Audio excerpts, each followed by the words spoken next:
Good afternoon, everybody. I hope you are well, and welcome back to another session of Making Sense. My name is WACEKE NDUATI Omanga. I'm the author of the book Making Sense, and Making Sense is, I call it a show, I call it a segment, whatever it is you want to call it, that we have every Friday with intermittent breaks, and we're out to build a community of financially empowered people across Africa, across the world. And we're just passionate about opening up the conversation of money to everybody. So welcome back. Welcome back to those who've been with us. We are going into I think the fourth month of doing these segments, and it's just been an amazing ride. We're learning so much, continuing to get extremely great ideas from you about what to keep talking about, who to continue bringing. So welcome, please. Once again, let me know where you're tuning in from. It's always so good to understand where people are from as we seek to build and say, you know what, this life of money is going to be a struggle, this life of poverty, we are actually saying no to that. If you are joining us for the first time, welcome. Welcome to our community. As I said, this platform is about authentic conversations about money, authentic conversations about business, authentic conversations about wealth creation. And we're out to be thought-provoking and emotionally connect. We're out to just bring the topics that have meaning to you. So even as we go through these, guys, please keep suggesting what you would like to hear from me, what you'd like to hear from some of our guests who are on the show and continue to join us. So look at this like we're having a conversation. We don't overly script our conversations.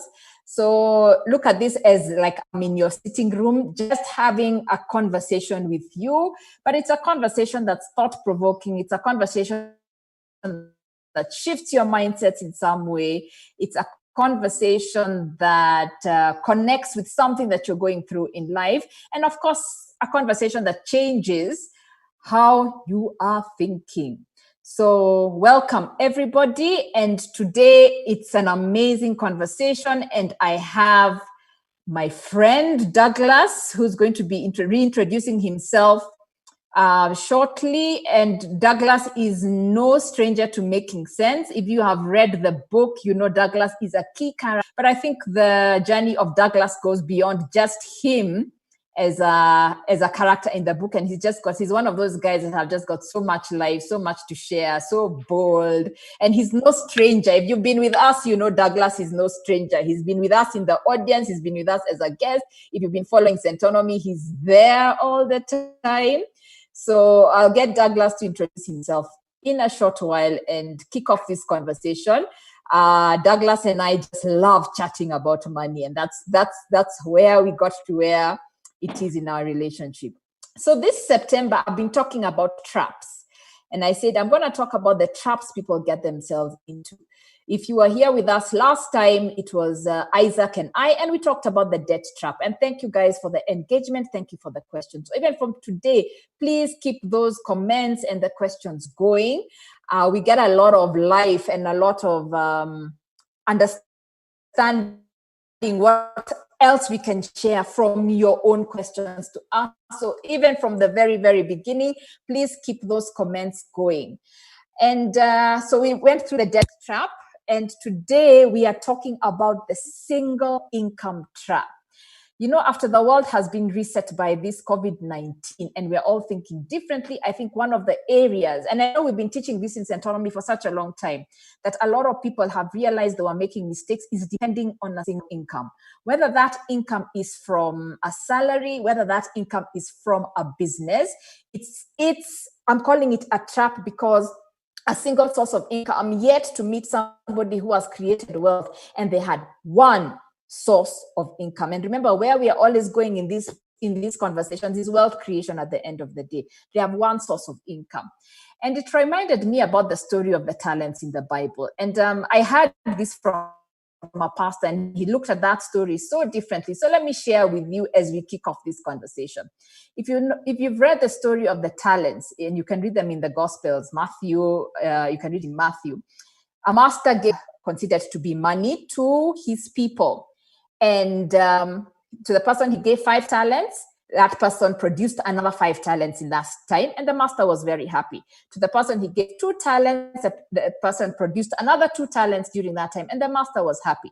But to the person who had 1 talent, he came back and found the person had buried the talent in the ground and came back with only 1 talent, and saying he didn't want to, basically in a nutshell, didn't want to risk it and make the master annoyed. Yeah, and the master, of course, was very annoyed. And in my thinking, when I used to hear this story, I always used to think, yeah, the one person with 1 talent should have produced another 1 talent. But I had this pastor who said it totally different. Perhaps he was so angry with him because he knew that 1 talent could have even produced another 10 talents. Just because 5 produced 5 and 2 produced 2 does not mean 1 cannot produce 10. And it got me thinking about how we look at ourselves. We look at ourselves from 1 dimension. That is why we find it so hard to figure out what is the new opportunity, what other ways, and we don't look at our resources in a holistic way to understand what can we actually use. And it has always been my firm belief that everybody has something they can use. Some of us, it may look like 1, but that's the one that can produce 100. Others may be 5 that can produce another 5. So today we want to, with that same thinking, come and say single income also comes from the thinking that there's only 1 thing you can be doing at a certain point in time, and you get comfortable doing it, especially if you are earning quite a bit of money from it. But I think even a lot of people who are earning a lot of money have seen, yes, I may have been earning even $3,000, $4,000, $5,000 a month, yeah, even $10,000 a month. But when it went, what happened? And in the book, I remember, Douglas, before you introduce yourself, let me sell you out, yeah? Douglas spoke about when he had me on radio, and I said, if you arrive at work today and you're given a letter and you're told to go, what will you do? If you lost your source of income today, I'm talking to both business people, I'm talking to both people who are in the corporate world or employed. If you lost your source of income today, where does that leave you? Can you buy food? Can you pay rent? Can you fuel that car? Yeah. Can you take your kids to school? Yeah. Can you do the things you enjoy? And I think that was the premise of the question. That was the premise with which Douglas stopped his car and joined me in this movement. So without further ado, let me get Douglas to reintroduce himself. Douglas, you are no stranger to the Making Sense platform. So karibu sana. Thank you, WACEKE. Good afternoon, everyone. Good morning for those who are tuning in a different time zone. My name is Douglas Waudo, as been introduced by WACEKE. First of all, I'm really honored and glad to come back to Making Sense conversation. This is my 2nd time, and I look forward to having a wonderful conversation. I am born again. I love God. I serve God. I'm also a communication consultant. I have close to 15 years of professional experience working in the field of communication. I am a husband of a child, of 1 lovely daughter, married to 1 wife. I'm also a founder and CEO of a mentorship program called Living Effectively Mentorship Program, in brief LEMP, LEMP. And I'm glad to be here. Thank you so much for having me, WACEKE. All right. Welcome back, Douglas. We're always so happy to meet you. So today I was doing a class on retirement, and one of the classes we've kicked off at Centonomy is retirement. And I was talking to these people who have been in the corporate space for about 20 years, and now they are about to be what we call retirement, and they have to kick off into a new life. And the problem most of them are having, and that's why I started with the story of talents and seeing ourselves in 1 dimension, is who am I without that job? Who am I without that title? Who am I without even that social status where it is I worked had actually given me, yeah? So Douglas, I felt that, and I don't know from your experience, that is the root of our problem when we think about single income. We are looking at ourselves from 1 thing. So we don't see what else we can do. So yes, you may be here listening to us and you do have that solace, but don't we, especially if we are comfortable. And Douglas, I remember your story. You were comfortable at some point, yeah? You were very comfortable, yeah? Especially if you were comfortable, we get into the trap because we are well, and some because we are very good at what we're doing. If I'm an accountant, I'm so good at being an accountant. I just don't see anything else. Looking at ourselves very differently and at project management. Maybe you're also at listening to people. Maybe you're also good at investment. Maybe you're also good at farming. So Douglas, from your story, how did you go from being comfortable with one thing to, oh my goodness, Douglas, you must be doing like 10 things now? Yeah, I think you've laid the foundation so well and made my work so easy, because I think the challenge, I hope I can be heard very well. I'm hearing a bit of disconnection with the network. Can I be you're hearing me well? Okay. Yes, I can hear you. Yeah. Okay. So I was saying you've laid the foundation so well, WACEKE, and just to go straight into my story, I was in that comfort zone, and the comfort zone of job security, where I know, and that time when I was listening to you and I came into contact for the first time with Centonomy, I had a 5-year contract with an international organization, and I was managing 11 countries in Africa, and I was a regional communication manager, and I had a good salary, good employer, I had good colleagues, and I knew, for me, my life was good. It was set. Salary comes in on 24th of every month without fail. And so, the talk of the comfort zone, I can take loans knowing on 24th, exactly at 3 p.m. I will pay you back. I was so sure, even with the minutes, that my phone will ring with a notification of my salary coming in. And it started. So the comfort zone got me into never thinking what you just referred to outside the box. So I thought my life was okay. I have a salary, I have a job. I don't need to hustle. In fact, I used to kind of look down upon people who do, they have a side business, they are doing extra things besides their employment or besides their main income. Until, I listened to you were talking on Capital FM, and you mentioned something that I'm sure everyone that has gone through COVID can relate with it. What happens to you when you lose your source of income today? And I think the reality came in through COVID, where a lot of organization employers have laid off people.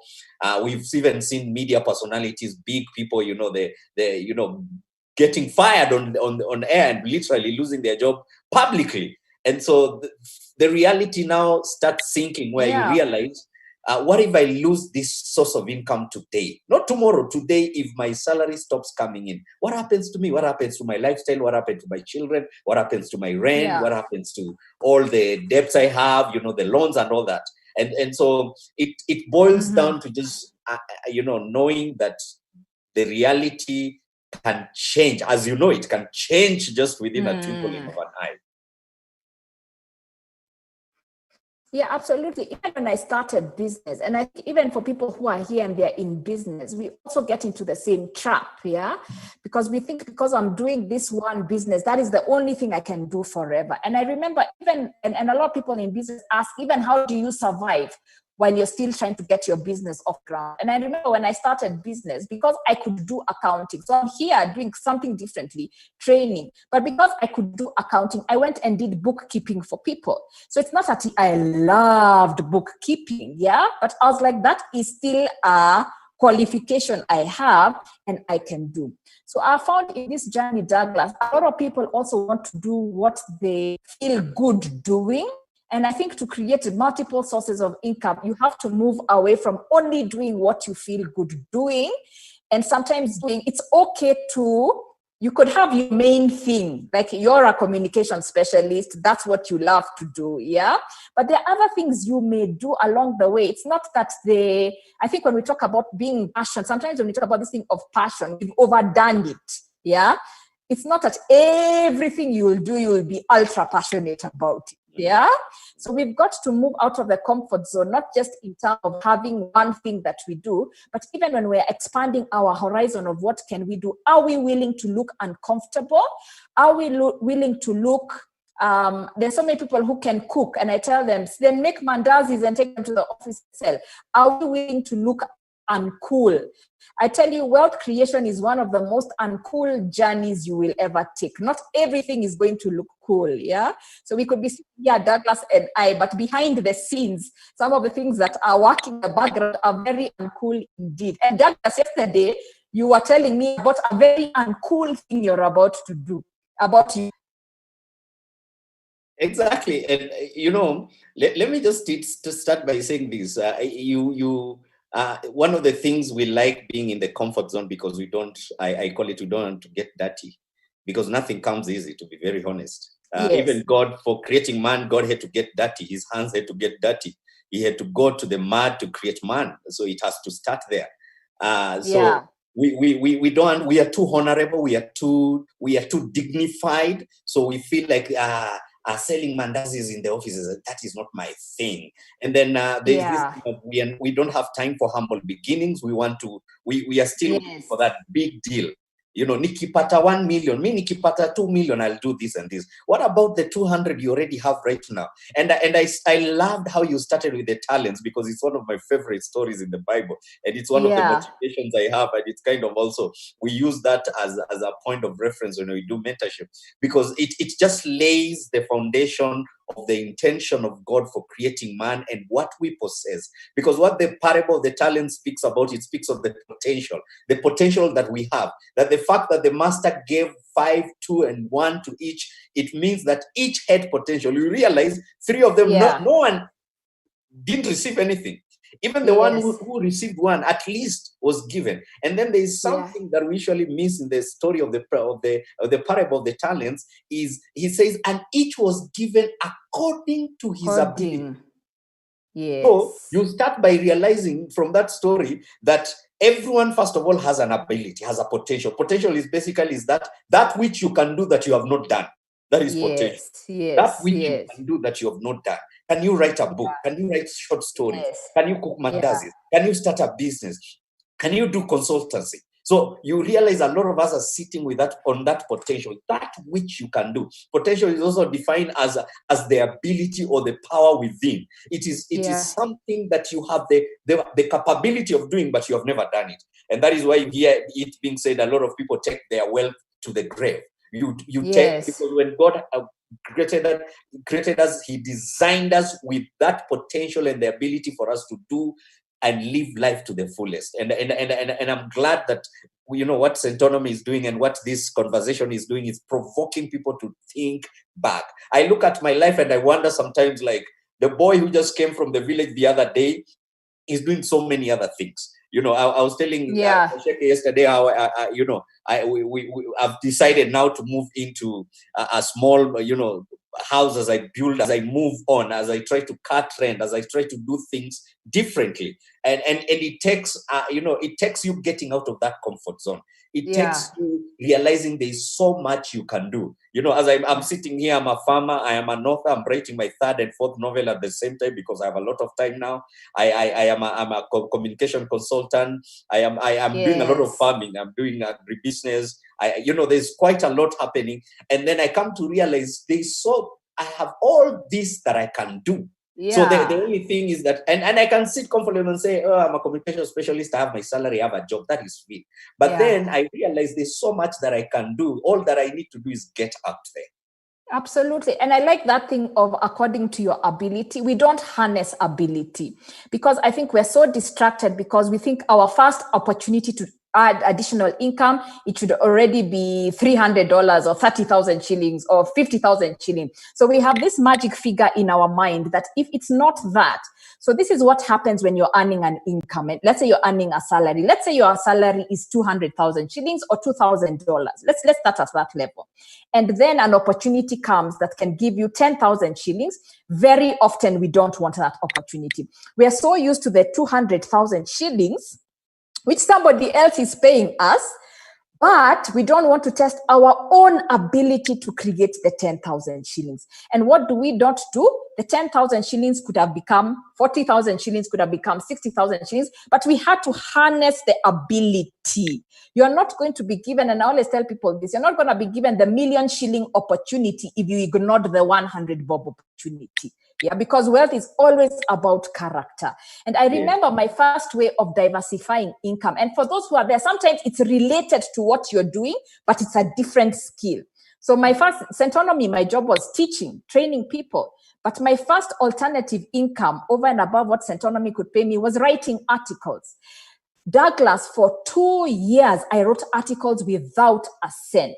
So I want to tell all of you out there, not every opportunity will pay you immediately, but you've got to have a vision. And we've been talking about vision a lot, even in these conversations, that say, hi, it's giving me, in fact, when you're not being paid, it's providing you a platform to practice. And then when the payment comes, it will be good. Then after about 2 years, they started paying me 3,000 shillings an article. And by the time I stopped writing for the paper, I was being paid about 10,000 shillings an article. Yeah. So you can see, if I had said, no, you're not paying me, I don't want to write. Listen, I'd never written in my life. The fact that you're allowing me on your newspaper to start writing is a plus for me. So we've got to be willing to do those things that earn us very little, or don't earn us any money, and just understand that is school fees. Are you ready to pay the school fees to multiply your sources of income? Yeah. Yeah. In fact, you've said it very well. And I just want, for those who are wondering is, how do I get out of this trap of one income? One of the things you've mentioned, and I just wanted to use these words, is learn to sharpen your skills. Yes. And part of sharpening your skills is humble beginning and doing things even for free and volunteering. And it just builds your ability and your skills and your expertise. You reach a place where now you're being sought at. There's a scripture that it's one of my favorites. I really wanted to share, and I will read it from Proverbs chapter 22, verses 29. It's really wonderful. It's related to what you've said. Proverbs 22:29. I'm reading in the Message Bible says, observe people who are good at their work. Skilled workers are always in demand and admired. They don't take a backseat to anyone. Skilled workers are always admired and in demand. So for those who are listening, you're sitting and wondering, how do I get out of this? One of the things is that you start learning a new skills and sharpen the skills that you have. And that is how you become competitive. That is how, and you are seeing now, and it's just my assumption, as we come out of COVID, or if we continue living through it, you'll start seeing organizations and companies and institutions start shrinking their workforce. And then they will be asking, can Douglas do this? Can Douglas do 3-4-3? So those are the people that will be retained. But if you're just a specialist in one thing and you cannot be able to multitask, you cannot be able to do other things, then you become, a collateral in an organization as part of your source of income. So just learn to sharpen your skills. I think what you said about where the workforce is going is very critical. Today, someone was asking me, how do I move from a structured environment to an unstructured environment? And I think the mindset that is going to take us forward is, how do I move from, let me put it this way, a place where everything has been defined for me to a place where I now have to define things for myself. And I think it will take, and Douglas, you're a big fan of the non-financial assets philosophy, yeah? And I'm going to call you back. I'm going to tell you to share that story once again, because we have a lot of people who've not heard that story directly from you. But it also it's people starting to really zone down. Let me tell you, so many people have the qualification. If you're an accountant and you've done CPK and all that, CPA, so many people have that. So many people have a master's degree. So many people have a bachelor's degree. So we're also moving to the point where we've got to stop defining ourselves based on qualification, because qualifications has almost become the standard. Yeah. What can you do? What can you do? So yes, you have your job, but are you a creative? Are you analytical? Are you good at project managing? What is that? Yeah. And then you start expounding on that. So Douglas, I'd like you to tell people, because I know a lot of people are like, and we even have a question here, our jobs are involving that. Even before I get to the other part, yeah. From my job, I have a job. Douglas, you had a job. It's a communication specialist. How did you then realize that can lead to consultancy, which can then lead to a book? And then it was like, I think once you started doing it, it was a spiral effect. It just went on, yeah? Yeah. The beauty with it is that once you step out and then kind of your minds open up and you start seeing life and opportunities and a different perspective. for me, what happened is, and I want to kind of answer what Ben is asking. Ben, yeah. Our jobs are very involving. How do you create extra time? It's just to organize yourself. And before I say that, Ben, let me tell you what WACEKE told us in one of the classes in Centonomy. She probably may never have remembered, but I like always referring this. There's a time WACEKE who told us that you have 48 hours in a day. And I ask you, are you a genie? Are you a ghost? No, she said, no, I use other people's time on top of mine. So I achieve in a day what other people take 3 days to achieve. And so then that already puts the idea that you work. It is okay to be committed at your work, but trust me, you can always commit time. You can always. I'm talking as a man, as a person who has managed and who is managing and who has managed countries. And I'm always flying around. Especially in my previous work, I was always flying around the continent and doing a lot of. But I still had time to write a novel. Even right now, I'm very busy with my work, but I still have time because what I do is that my work, I usually call the employed work. I call it job. That is job. My job is 8 to 5. My work is from 5 o'clock onwards. So if I decide I'll sleep at 11 or whatever, I am now building my empire. My empire, I start building it at 5 o'clock. And what I do is that I create time. One of the other things is that also I have reduced my cycle of friends. It is a sacrifice that I had to do because you realize we are too busy, but busy doing what? We are busy. My question is, we are busy, but are we productive? Yes. We run around, I'm busy. But what is the end result of the busyness?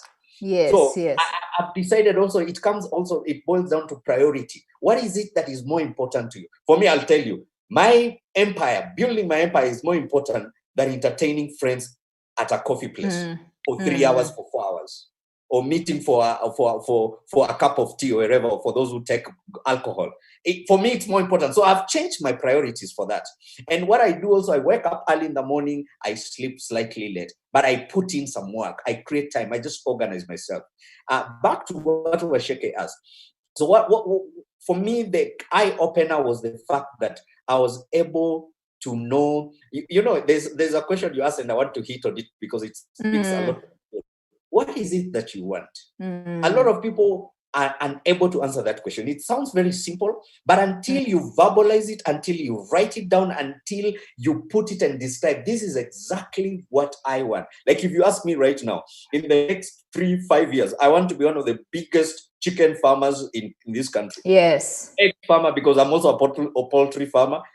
My chicken the other time, I bought 18 of them. Within 3 months, I have 60 something chicks. We started by selling 4 eggs. Now we sell around 5 crates a week. 1 crate is 600 shillings. So you can imagine how much you make in a week, 3,000 just from crates, just like that. So you have to see vision. What do you want? And now, once you do that, you start seeing opportunities. Because you will never, and I'm repeating that, you will never do it until you start seeing opportunities. When you see opportunities, it opens your mind. We have a vegetables farm. So we started doing spinach, and then there was demand for managu. We started doing managu, and then there was demand for saga. We are doing saga. We are doing kunde. We are doing mito, murenda, all these things, name them. But it started by spinach. But then it doesn't stop with spinach. You don't become just a specialist of spinach. You start seeing other opportunities. And then we started eggs, and now we are doing rabbits. I'm a rabbit farmer. I started selling rabbits. I'm soon selling rabbit meat. I'm going into that. So those are the opportunities, but you have to start.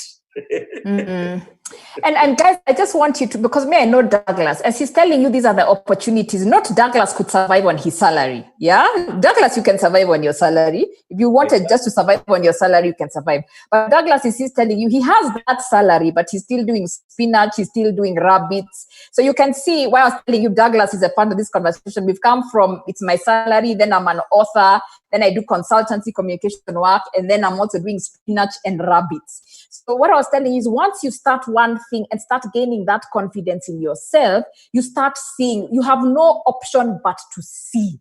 I always call it the car on the road. If the car on the road, I think we always have the wrong car on the road. We are always looking at what we cannot do. You know how when you have a favorite car, let's say your favorite car is a red Range Rover. The minute you decide that's your favorite car, let me tell you, if you go onto the road, you all of a sudden start seeing red Range Rovers because that's in your mind. So the way to start expanding your income sources is to change what you see. If you are in this poverty support group conversations, as we like calling them in Centonomy, where you're going to talk about why you can't do this, the economy this, the president this, the leaders that, then that's what you're going to actually see. But you've got to change your conversation. You've got to start changing what you see. You've got to start changing the information you actually expose yourself to.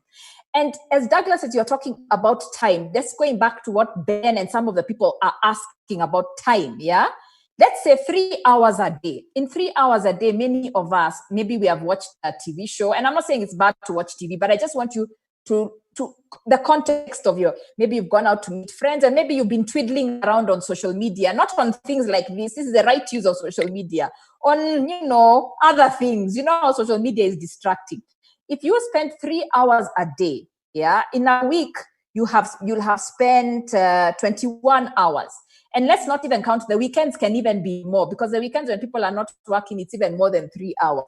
In a year, you'll have spent 1,092 hours on things that you cannot remember. Yes, you have watched the latest series, but is that what is going to take you to the next level? Then if I divide that by 24, that is a total of 45 days spent on social media, spent on TV, and maybe spent on some of these conversations that have no impact to you. If someone came and told you, I'll give you 45 days free, you don't have to work, you don't have to do anything, go and follow your passion, go and look for opportunity, what can you achieve? And even some of you can start putting on the chat, what can you achieve in 45 days? So even though you've not been given 45 days as a block, yeah, there is, you are wasting the 45 days. That has just been 1 year. If you've been doing it for the last 10 years, let's not even go there. But since you're here in this conversation, you can actually start changing that. So we do have time. And even in the things that you think are so busy, please follow results, not rules. And I think a lot of corporate organizations and corporate jobs, this is where you have to change, yeah? Meetings. What is the result? Start asking, what is the result? Do I need to be there? Is there a shorter way of doing this? So let's not follow rules that we've been told 8 to 6, you must be in the office. Let's follow results. So even when you look at when I'm working, what are the results I want from my work? And follow that. Then you can find, you probably find so much time in that there's so much time that you can actually dedicate to some of these other things. And actually, let me just share a slide on that, because when it comes back to money, this is how it comes back to money and what we're talking about. Like Ben was saying, and many of you are feeling, yeah, Jackie, I've seen your question as well. Work hard. Then when we work hard, we think we'll earn more money, which maybe has been true for all of us. So we are working hard, especially working hard at a single source, yeah? Then what do we do with that money? We spend, we buy more things. And then we continue thinking happiness is just around the corner. So we work harder, earn more money, buy more things, spend. And that's why somehow we get into this trap, yeah? Which is, I'll be able to do rabbits when I have worked hard enough. I'll be able to do all these other things when I've worked hard enough. But this is why it's called the rat race. It actually never ends. So it's for us to start carving out, whether it's carving out the 3 hours a day or time over the weekend, and you consciously do something different. But what happens, a lot of us, we find with our time, we are then going to consume. Yeah. We may find ourselves in the bar. Now we are not going to bars in Kenya at the moment, but we find ourselves in the bars consuming, and then we'll go back to we actually don't have time. So we've got to move away from, this is the cycle we are saying, move away from this cycle and start following results, not just following rules. Yeah. Yeah, and WACEKE, you're right, because even the Bible speaks of time and chance happens to them all. Yes. And time is one of our biggest resources. We all have 24 hours in a day, whether you're poor, whether you're rich, whether you are tall, you're short, you're living in different countries. We all have 24 hours. And the challenge is for those who are successful are the ones who are best, the ones who know how to best manage their time. So it starts with time. If you want to be successful, learn first to start managing time. Time is critical. Time is important, you know, and the opportunities are also related with time.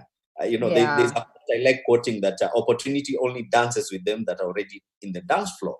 So you have to be prepared, and you have to know how to manage time, because if you can't manage time, then there's nothing else that you can manage. And so I'll just encourage you, especially for those who are working and you're very demanding jobs, just learn to start managing your time. It's something that it will take a process, but you can start learning pole, you will get there. So I want, Douglas, for people to remember that question that got your attention is, if you lost your source of income, what would actually happen? So that, and I know someone on the chat, on the comments, has said this is a reality check. Let me make it more of a reality check, so that when people go, you'll understand why we are saying it all comes back to this, yeah? Because sometimes people are like, but I've bought land, it's not working for me. And I just want to explain why, even when you're thinking about multiple sources, we remember, we didn't call it single investment trap, we called it single income trap. So the key word we are really focusing on today is also the income generation. And ladies and gentlemen, this is why you work hard. A whole year you're working, yeah? And when you've got to start investigating, if you want to create wealth, because you're the one spending the time, 8 to 5, wherever it is, some work at midnight, you've got to say, when I am working, where is that money actually going? So for example, if you earn 100,000 shillings or $1,000 per month, I'm just using that for ease of calculation. Let's say when you get paid, who gets paid first? Usually it's the taxman. So if you earn 100,000 shillings, and I hope we're together and I don't lose anybody here, 30% of that is 30,000 shillings. So in a year, that's about 360,000 shillings. That means it actually takes you more than 3 months of work to just pay tax. Okay? All right. This is where you understand why we are saying single income is not going to cut it. Yeah? Then maybe you have rent. When you look at what you pay rent in a year, or your mortgage, for those who are in a mortgage, maybe you'll find another 2 months. Then you have to feed yourself and your family and pay domestic help and domestic bills. You might find another 2 months gone. Then you have kids that you're taking to school. Yeah, we're already in September. Higher school fees, school uniform, school transport, it's gone. Then you have loans you're servicing from the bank. Yeah, and I think this is the cycle for so many people. Yeah, November is gone. Then you've got relatives, you went to the bar, you bought, it's gone. Even it's possible for you not to have finished the year yet, the money is gone. Yeah. So this is why we're saying this is not sustainable. And this is what has caught us, so many of us, in COVID period. When people are planning for retirement, this is what catches them. Yeah. They are living this life where they've been earning the money. If you count how much money goes in your hands in your working life, it's in hundreds of millions. It can even be in billions for some people, or millions. Yeah. Where has it gone? You will find you paid the taxman. Fine. We all have to pay the taxman. Then you paid the mechanic because of your car. I didn't even put car costs there. You paid the school, which is fine. But is that all you have to do? So if I've put up this and you can relate to this and you can say, all my money is going everywhere apart from me. And when I mean me, I don't mean me going to buy myself a pair of shoes. That's just paying the shop, yeah? Me, what will work for me when I'm not working? That is the question you have to answer. And there are few people who earn such a great income from a single source that they're able to only do that. But they are the minority. Yeah, they are the minority. Yeah, the CEOs, if you're the CEO of a big bank, yeah, you're maybe even earning, 5 million, 6 million. Those are the minority of people. Yeah, for most of us, it's going to take more than just that single source. Yeah, so you've got to start thinking, okay, maybe my salary is right now just covering this. Can I bake cakes and sell? Am I good at landscaping? Have I always wanted to paint? Don't underestimate these things, because it's that extra 20,000, 30,000 that, as I like saying, is going to build the factory. What do we want the factory to do? We want the factory to be the day you can't work or choose not to work. Your factory is still giving you income that can sustain your lifestyle. That is where we are going with this conversation. And when we call it the single, what we meant is usually if it's a single source of income, moderate income, of course, expenses have increased in your journey along the way, and they're going to, even as you grow older, you're going to have things like medical, yeah. What you've got to be expanding, even as you expand your lifestyle, is where else can I actually get income from? Douglas, I know this is what got you to pay attention, even in our class, yeah.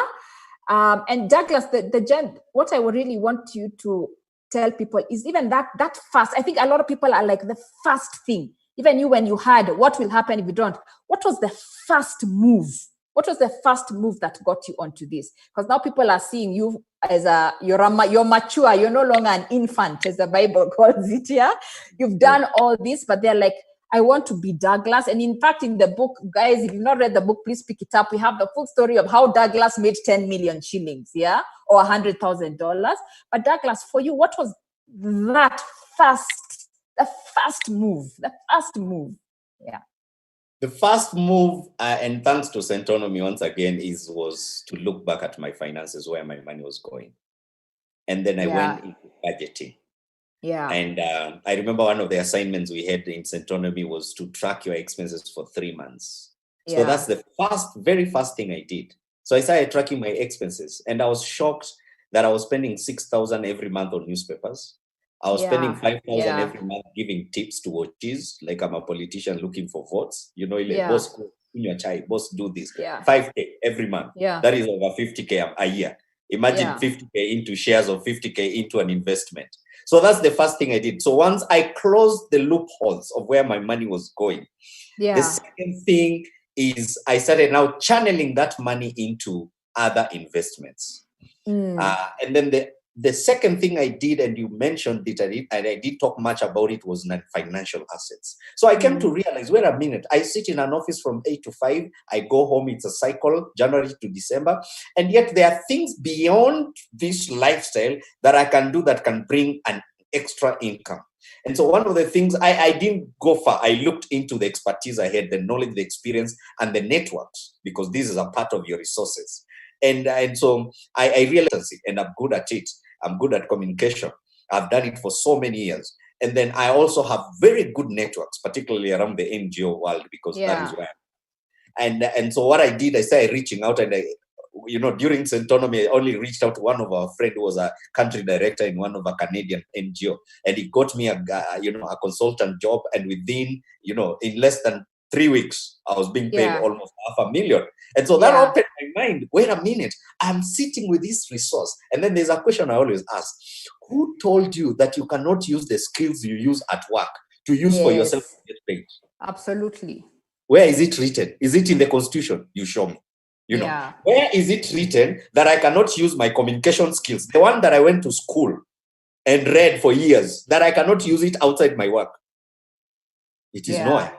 Of course, jobs, at work, there are those policies, and so it's good to know that. But then there's nothing that stops you from doing stuff that you're passionate about, that you have read about, to bring an income to you. So for me, that was the very, very first things I did. And then as I matured up and I started learning and doing a lot of things, there's one thing that I need to share before we run out of time, and it's still one of the key things that I will recommend for someone to do. How do you start? Look for a problem and solve it. Look for a problem and solve it. Let me say something very controversial. Do not look for money.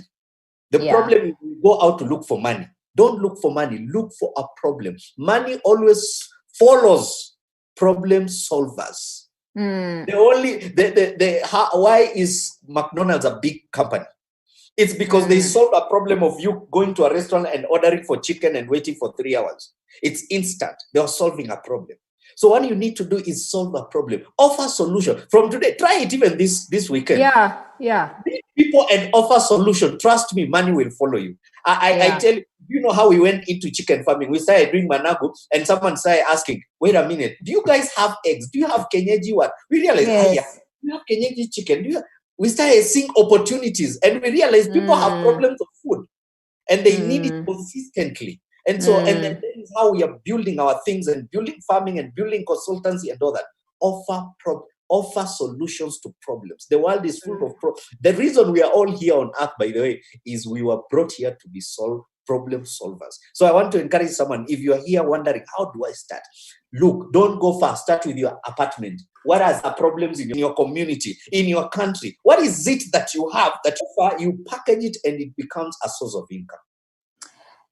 Amazing. I also want to tell people who said, because Douglas, you started the who said, maybe we'll just continue. Who said, yeah? Who said you have to do it alone? That's another mentality we have, yeah? I've got to sit in my house and figure things all by myself. And sometimes it's greediness because we also want the results by ourselves, yeah? Who said you have to do it alone? My husband and I, years ago, we put up an apartment block. We had never built an apartment block. What we did is take the risk and go buy a property very far off, which was far in those times, but now it has become an urban commercial area. And we got people who can, whatever, we got the architects, we got the lawyers, we got people who bought the apartments before we put them up. They bought into the concept, they bought into the design. We had never built in our lives. We had never, ever, ever built. So our first major investment was putting up an apartment block where other people bought apartments. Even when we couldn't pay the full fees of some things like the architect, we said we can pay up to this amount and then the rest, it will be an apartment. Even you an apartment. And that was for me the first time I really, really witnessed. There are a lot of people in chamas, and I think, guess this is what is supposed to be the aim of chamas.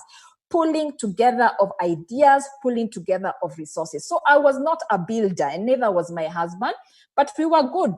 We had networks. That's what we used. And we had an idea, and we could see what is going to happen in that area. That was the first investment we did. And then that led to now, it creates a spiral effect. Others and others and others. Yeah. So also, who said you have to do it alone? Yeah. I'm not saying do it with everybody. Who said you have to do it alone? Who said you have to do only the things you think you are qualified to do? Rather than we look at our qualifications more than we look at the opportunity. So sometimes it's looking at the opportunity, yeah? And you're right about the money thing. Even that first one is not the one that made us money, but it gave us the experience. And we made a lot of mistakes. And I think a lot of people, you have to be willing to risk experimentation. You have to be willing to risk failure. Failure is not a bad thing. So many times we're so scared of failure. You want to do chickens, but you're so scared. Your friend told you how their chickens died. So you're so scared of that. And I would also say when you're trying to look at opportunity, the best people to talk to are those ones who in fact made mistakes.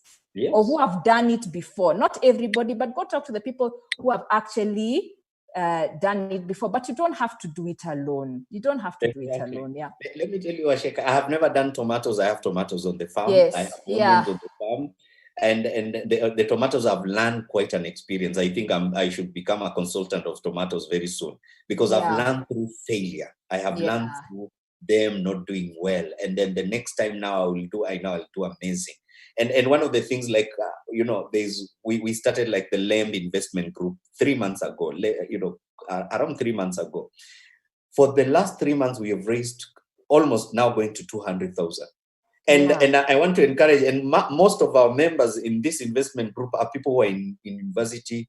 Of course, there is a mixture of parents and people who are working, but also there's a chunk of people who are students. So for those who are listening here and you're a student and you've already said, oh, Mimi sina income, I don't have an income. So let me just listen in. It's probably not for me. I'm telling you, you can do so much, especially at your stage, at your age, because all you need, at some point you come across some money. I challenge people, if you're given, if your budget is 200 or 100 shillings of data, can you do a half of data and save a half? And that is how we have young people saving money, and they have money in the investment group, and we are now planning to now go into real estate big time towards towards next year. Something that was an idea is now slowly becoming a reality. And if you work with people of the same mind, common interest, you can really go far. So I really agree with what you said.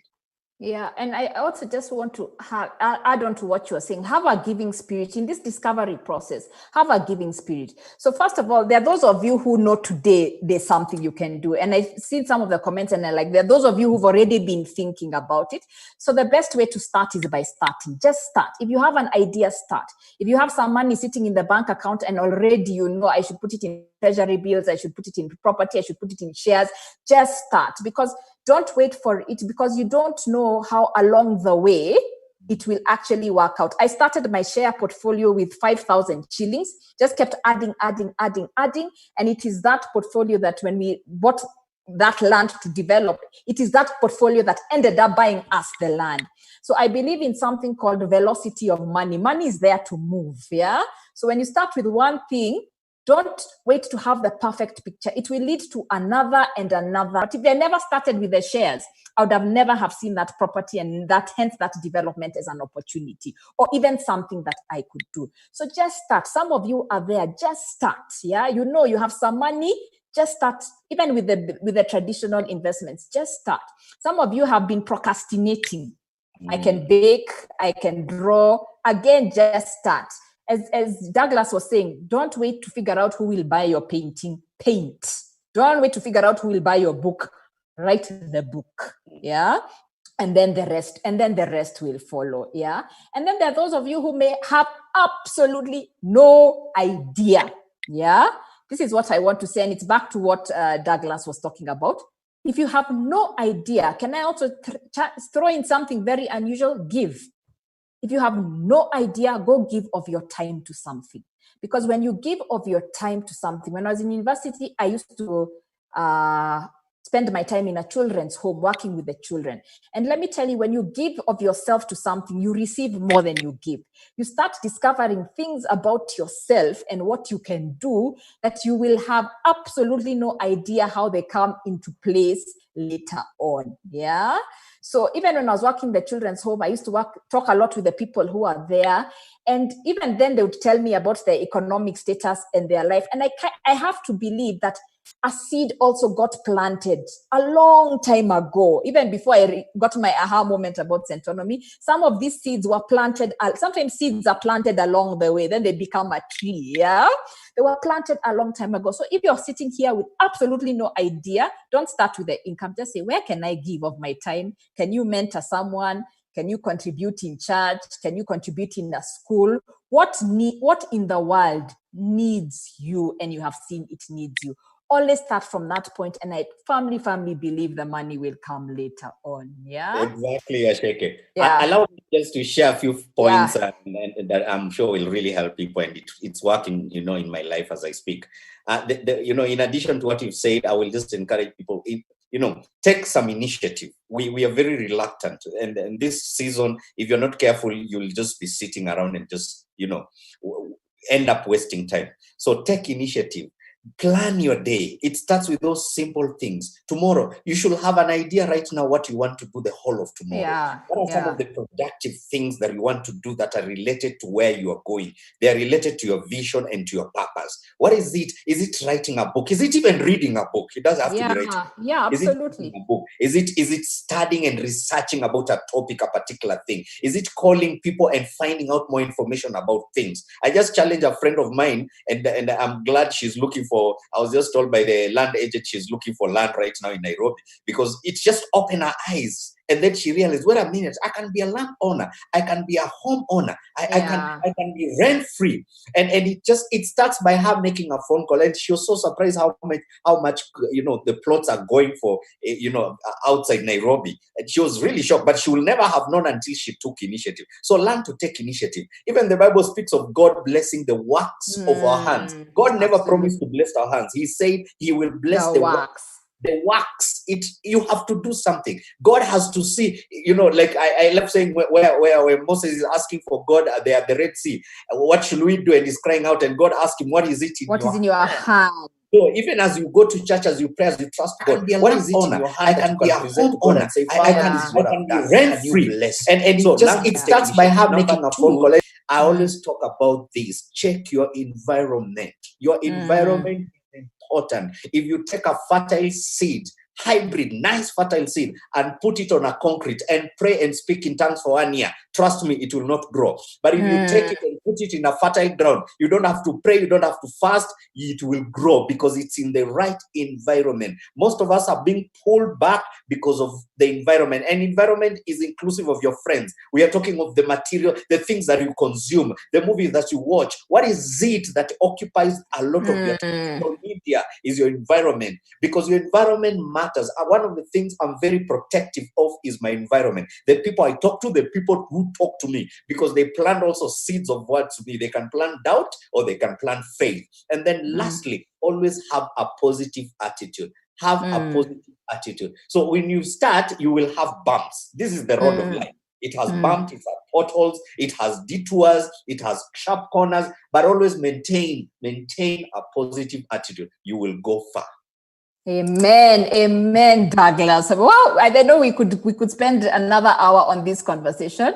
So my parting shots as we wind up and just putting everything Douglas said together is just remember, wealth creation is a multiplication of resources. You always have. God did not leave anybody without a resource. Nobody. Even if you live on the streets, you have a resource. Yeah. Wealth creation is multiplication of resources. Your ideas, it's multiplying your time, it's multiplying your knowledge, it's multiplying your networks or your community, as I like calling them. It's multiplying your thinking. So all we're asking you to do, no matter where you are, is enter. How you get out of the single income trap is to enter into the multiplication process. We were told by God, go forth and multiply. He didn't tell us subtract. He didn't tell us stay the same. He gave us a command to multiply. So, and I also just want to talk to people, even within the jobs, there's so much multiplication that can happen. You can start off in that organization and your job was one. But as you engage in the process, you end up doing so many things. One of my colleagues called Charity is just an amazing person. She came in, she was assisting in the social media department, but now she's one of the people I watch and she's doing so many things. She's doing the social media, but she hosts a show every week on Instagram on careers, every week, yeah? So she's grown from that. So even within that one branch, that looks like one branch, so many, or one stem, so many branches, so many fruits can come out of that one branch. But you just have to enter. So this process of multiplication can be the way Douglas is doing many things, or it can be that one branch that looks like one. It has so many fruits and offshoots, but you have to engage in the multiplication process. Wealth creation is a process of multiplication. Yeah. So, ladies and gentlemen, thank you so much. Douglas, thank you so much for being with us today. I know we are still going to call on you again, but again, thank you so much for your time. People, you can get the book, or the details are on screen. And I think this is one of those books we really focus on the non-financial assets, and we really share a lot more of my story, Douglas's story, and other people's story. How we're not saying you have to start as a millionaire. We are not saying that at all. How the small things, the 300 bobs, the understanding your skills, your gifts is what created multiple sources of income for people. But more than just the income, it gave them the confidence to discover different dimensions about themselves. So you can get the book by calling that number and speaking to my colleague Beth. You can get the books online, Rafu, Nuria, and Amazon, and of course, bookshops currently in Kenya, Bookstop, Prestige, Africa Book Hub, and yes, we are shortly going to be stocking the book also in Uganda, we're not telling you about that shortly. So you can get the book there. So Douglas, once again, thank you so much for honoring this invitation and being so free with your story. Thank you. Nuria, and Amazon, and of course, bookshops currently in Kenya, Bookstop, Prestige, Africa Book Hub. When you read your Bible, the first sentence in your Bible says, "In the beginning, God created." We are being introduced to a God who takes action, who is doing things, not the one sitting. In the beginning, God created. So I want to leave you with this. Start will be wrote. When we start the beginning of your story, we'll say, "In the beginning, WACEKE founded Centonomy." Yeah. May God bless you, and thank you for having me. Amen, Douglas. Guys, you've had that start creating something. And remember, you are born to multiply. You are born to multiply. Yeah. So just engage in that process. So thank you, everybody. Thank you for your comments. Thank you for joining us. Please, we'll be back next week, Friday, talking about the next trap, and you'll start seeing details on our social media from Monday. But Douglas, thank you. Have a great weekend. And everybody, thank you for being here today. And my team behind the scenes, Charity, Tessie, Beth, thank you, and have a pleasant weekend, everybody. See you next week. Bye.